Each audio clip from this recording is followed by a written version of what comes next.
কৈছে আৰু তেনেকুৱাতে অঁ আপোনাৰ দোকানো ভাঙিছে? মোৰ দোকানো ভাগিছে, জিৰণি চটা ভাগিছে, এখন দোকান ভাগিছে, মোৰখনো অলপ ভাগিছে। কেনেদৰে ঘটনা সংঘটিত হ'ল? ঘটনাটো মানে খুব ঘোঁ কুঁৱলী আৰু এই টাৰ্ণিংটো মানে খুব বেছি টাৰ্ণিং, তাৰমানে ধৰিব নোৱাৰে। আৰু তাৰপৰা এই বৰ্ডখন যিখন মাৰিলে বৰ্ডত তাৰমানে খাৰাকৈ মাৰি দিছে, কাঁহ চিন নাই দিয়া। এই ৰাস্তাটো ধৰিব নোৱাৰে, এইপিনে ডাইৰেক্ট পোনাই দিব বিচাৰে, তাৰমানে ধৰিব নোৱাৰা কাৰণে এইফালে গুচি আহে, ডাক মাৰি দিয়েহি। আৰু এইখিনি মানে হৈয়ে আছে, এই বছৰত কেইবাটাও হৈছে। আজি অলপ দিনত দুটামান মৰিছে, এইখিনি দুমাহমান হৈছে।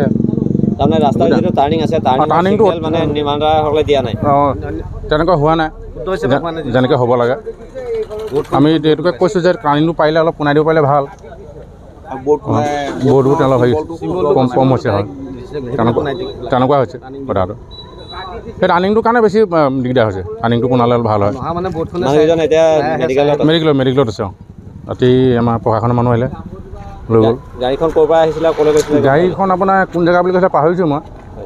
কয়লা আনিছিলে এইফালে সেইফালে যাব বোলে, ডিমাৰ ফালে যোৱা কথা কোৱা শুনিছোঁ তেনেকৈ। কোন জেগাৰ পৰা আহিছে মোৰ সঠিক মনত নাই বাৰু। নিশা 12টা বজাত আৰু মানে এটা টাৰ্ণিং আছিলে, টাৰ্ণিঙত আহি তাই এটা ব্ৰাছ কৰি পেলাই দোকান ভাঙিছে, বেছি টাৰ্ণিং।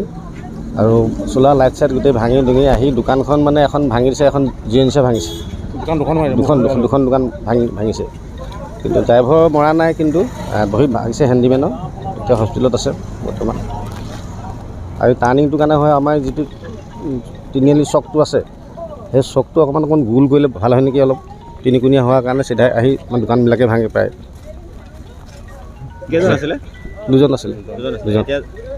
দুইজনে হস্পিটেল আছে, কুশলকুঁৱৰ হস্পিটেলত আছে তেওঁলোক। জখম কেনেকুৱা দেখিছে? জখম হাত ভৰি ভাঙিছে তেওঁ হেণ্ডিমেনৰ। ড্ৰাইভাৰজনো অলপ জখম হৈছে। যিকোনো খবৰৰ বাবে যোগাযোগ কৰক আমাৰ এই নম্বৰত 9181 307 2221।